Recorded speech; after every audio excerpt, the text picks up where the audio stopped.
I'm actually quite excited to make this video because with the recent patch that came out, I'm finally able to say the Barbarian is back. The 25% damage buff to double swing along with the buff to Ramaldini, the unique one-handed sword, and utilizing a malignant heart that will help us constantly knock down enemies, double swing has never felt better. Before we actually jump into the video and start talking about how to make this build work, I wanted to showcase some gameplay so you guys can kind of see for yourself how good this build actually performs. This is a tier 41 Nightmare Dungeon and I'm running it on my level 71 Barb, so monsters are 24 levels above me and we are absolutely wrecking. The skills we will be using for this build is a combination of triple shouts, along with the ground stomp, lunging strike, and of course double swing.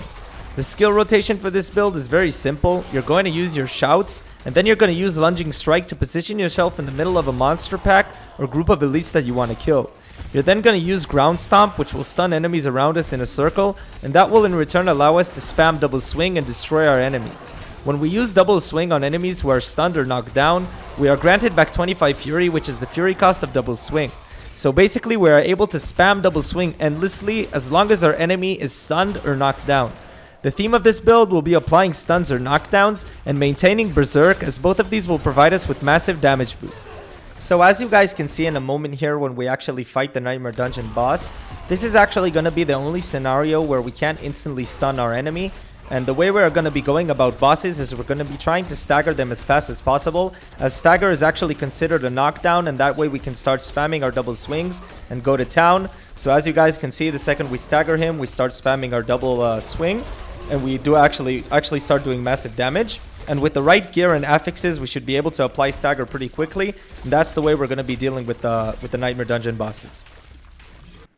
So now that we've seen a little bit of gameplay, I think we're kind of ready to jump into the build and explain how everything works. I've created a very informative build planner for you guys that I will be linking down in the description below. So all of this is going to be available to you guys, but I kind of want to go over it together and explain the reasoning behind everything. So I think we should start off with the skill tree, because a lot of the affixes and aspects that we are going to be seeking for our gear are going to be related to the skills we are going to be using. So I think that we kind of start off with the skill tree, and then all the aspects that we will be using will make a lot of sense. So for the basic skills, we will be using lunging strike, which will help us generate berserking. Every time we will be critical striking with lunging strike, we will be granting ourselves berserking, and we will be maintaining that berserking with furious double swing, which will grant us 2 additional seconds of berserking every time we use double swing while we are berserking.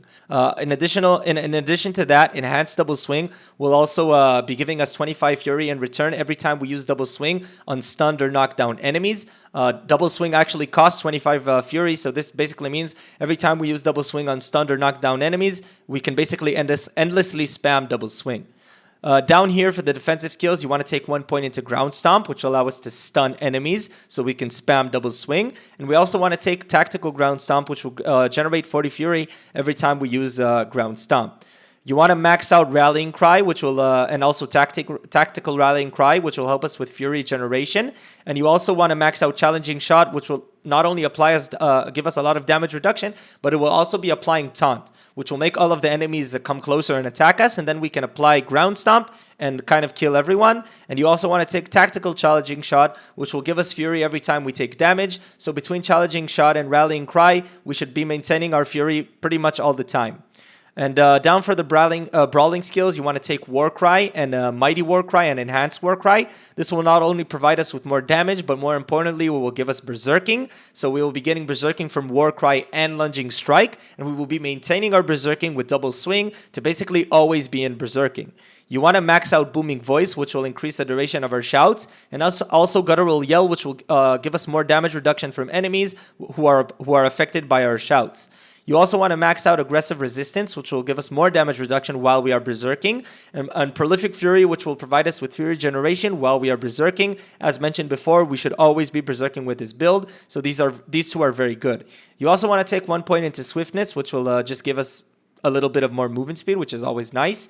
You want to take 1 point into Pit Fighter so you can max out No Mercy. This will give us increased critical strike chance against stunned enemies. We will be stunning enemies all the time, so this is very good for us. And this will also help us proc our Barber. And you also want to take 1 point into Thick Skin and max out counter offensive. While we are above 50% of our max life with Fortify, we deal additional damage. We will be using the Warbringer legendary node on our Paragon board to basically always be gaining Fortify. So this is going to be very strong for us. For the ultimate skills, we don't actually take anything, but these two passives are actually very important.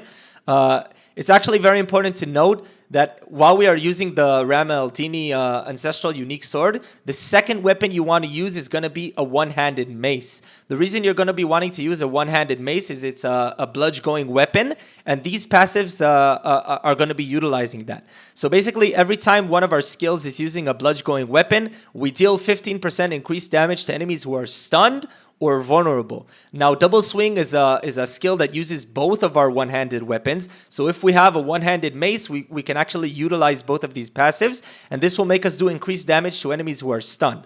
And we also want to max out concussion, which will give us a 30% chance on lucky hit to stun enemies for 3 seconds every time we use a skill that uses a bludge-going weapon. So now we have a chance to stun enemies with our double swing, and we also deal more damage to stunned enemies. So these two are going to be very good as long as the second one-handed weapon you are using is a mace. So this is actually very important to use a mace. And for our key passive, we're going to be using Unbridled Rage, which will make our core skills deal more damage but cost more fury. And that's basically going to be it for the skill tree.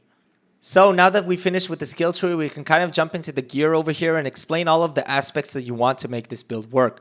So you're going to want to be using the Numbing Wrath aspect on your helmet. This will provide us with Fortify every time we generate Fury above maximum Fury. So while we are at maximum Fury, every additional Fury that we generate will be translated into Fortify. So this, along with the Warbringer aspect, will help us maintain high Fortify, and that will allow us to utilize our counter-offensive passive, which will grant us additional damage. Also, in terms of the stats that you want on each piece of gear, this will all be in the build planner below, and you can kind of check that out. You can see it over here on each piece of gear. You're going to see the stats that you want to get.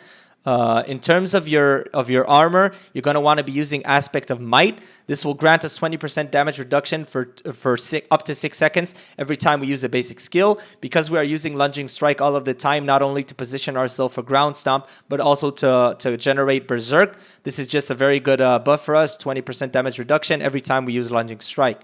In terms of your gloves, you're going to want to be using the Retribution aspect. This will give us 20% additional damage to stunned enemies. We're stunning enemies all the time, so this is just a very good buff for us. In terms of your pants, you're going to want to be using the Disobedience aspect. This is just the best defensive aspect in the game. This will provide us with armor every time we do damage, so it's very, very good for us. For the boots, we're going to want to be using the Exploiter aspect. This will increase our crowd control by 20%. This basically means that our stuns will be lasting for 20% more. And this is also very effective in applying stagger faster to bosses. So we can actually be very good at killing Nightmare Dungeon bosses as well, as long as we have high crowd control. You also want to be, for your two-handed weapon, the first two-handed weapon, we're going to be using the Limitless Rage aspect to enjoy the 2 times multiplier. This will make us deal more damage. The more Fury we have above maximum Fury, we gain additional damage. This can be up to 60%, so it's very, very strong for us. For our first one-handed weapon, we'll be using the Ramaldini Unique Sword. This actually just got buffed to also include Vulnerable as one of its affixes. What this basically does for us is we will be doing more damage for every point of Fury that we have. So this is actually a very, very good damage buff for us. And it will also be giving us more damage with dual-wielded weapons, more damage to close enemies, and also more vulnerable damage. So this weapon is actually a very good damage buff for the double swing build. For our second weapon, as mentioned before, you really want to use a mace. It's very important that your second weapon is a mace, is a one-handed mace, so you can actually enjoy the passives that we discussed in the skill tree that require a bludge-going weapon. So you're going to want to be using a one-handed mace, and you're going to want to be using the Edge Master aspect over here. This will also increase the damage that we do, the more primary resource that we have, aka Fury. So just a very good damage buff as well. And for your second two-handed weapon, you're going to want to be using using the accelerating aspect. This is actually a very important aspect for the build, because what this basically does is this will give us attack speed every time we use every time we get a critical strike with one of our core skills, which is double swing. And the reason this is very important is this will allow us to proc the most important malignant heart in our build, which is actually the enabler of this entire build, and that is the punishing speed heart, which will allow us to knock down enemies on a 32% chance, which is very high. As long as the skill that we are using is above 20% is the best roll you can get, but this can roll between 20 to 35% attack speed. So the reason that we want to put accelerating on our two-handed weapon is even if you get this malignant heart over here with the worst roll possible, which is 35% attack speed required, as long as you have accelerating on a two-handed weapon, you will be getting enough attack speed to proc this. So it's very important to have accelerating on your two-handed weapon. For our first ring, you're going to want to be using the Bold Chieftain aspect. This will reduce the cooldown of our shouts every time we use shouts nearby enemies up to 6%, up to 6 seconds. So this is very good for shout uptime. And for our second ring, you're going to want to be using Echoing Fury, which will generate 4 Fury per second every time we use a shout skill. So every time we have a shout skill applied to us for the entire duration of the shout, we are generating 4 Fury per second. So this is very good for maintaining high Fury. And for your amulet, you're going to want to be using the Smiting aspect. This is very important to put on the amulet to enjoy the 1.5 multiplier. This will increase our crowd control by up to 60%. So as mentioned before, more crowd control means longer stuns and also faster stagger. So between the smiting aspect and the exploiter aspect, our stuns should last for a very long time, and we should be very fast to apply stagger to bosses. So in terms of the gems and hearts that we want to be using in this build, so for all of the armor slots, you're going to want to be using Royal Sapphires. This will give us damage reduction while fortified. We should be fortified all the time, so damage reduction is going to be very good for us. You're going to want to be using for all of the weapon slots Royal Emeralds. This will increase our critical strike damage against vulnerable enemies, so it's going to be very strong for us. The first heart that you're going to want to be using is the Barber. Basically, all the builds in the game almost use this heart over here. It's the strongest heart in terms of raw damage. And this will also be helping us a lot with our area of effect damage, because every time we kill an enemy who will be affected by the Barber, he will be exploding and damaging all the enemies in his vicinity. So this is going to be very good for us. For the second heart, you want to be using Heart of Revenge. This is just a 20% damage reduction buff, so very good for us. This build is going to be super tanky. And also you want to be using, as mentioned before, Heart of the Punishing Speed. This basically enables the entire build. This will allow us to knock down enemies and be able to spam our double swing. So that's basically it for the hearts and for the gems. So let's quickly go over the Paragon board. I don't want to dive too deep here because that can take a lot of time, and anyone who wants to kind of understand the Paragon board much better, you're going to have the build planner in the description, and you can kind of go over exactly what I did step by step. But I just want to kind of give a little bit of general notes in terms of what I think you guys should try to do with this Paragon board. So for the first board, you're actually going to want to be using Exploit. The reason I have Territorial here is once you're actually level 100 and you have all of your Paragon points, the most efficient place to put your exploit is actually going to be on the 5th board. But considering you're just starting out and this is the first board that you have, you're actually going to want to be putting exploit here instead of territorial. They both use dexterity as the required stat, so it doesn't really matter. You can just swap them out. What exploit is going to be doing for us on this first board, exploit is going to be providing us with more vulnerable damage, but most importantly, every time you attack an enemy for the first time, you will be applying vulnerable for 3 seconds, which is a multiplier on your damage. So this is going to be very strong to put exploit on your first board. Then you're going to want to be moving up here and take martial. It's very important. Martial as your second glyph. This will reduce the cooldowns of our shouts every time we use another shout. So this is going to be very good for shout uptime. Then you're going to want to be moving up here into the Warbringer board, and you're going to want to be taking Wrath. This will increase our critical strike damage, and every time we critical strike, we will be generating Fury. So this is going to be good for Fury uptime and more damage. And you're also going to want to be taking the Warbringer, which will help us with maintaining high fortify, so we can enjoy the counter-offensive passive that we take on our skill tree.